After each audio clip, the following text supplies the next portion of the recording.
పరిమళము నీదేనా నాలో పరవశము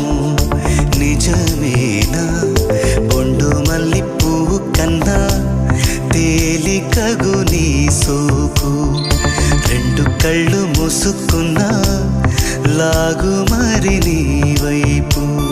సొగసును చూసి పాడగాయలా కనులకు మాట రాదుగా అలా వింతల్లోనూ కొత్త వింత నువ్వేనా ఆ అందం అంటే అచ్చంగాను నువ్వే ఏ చిలిపి కళ్ళు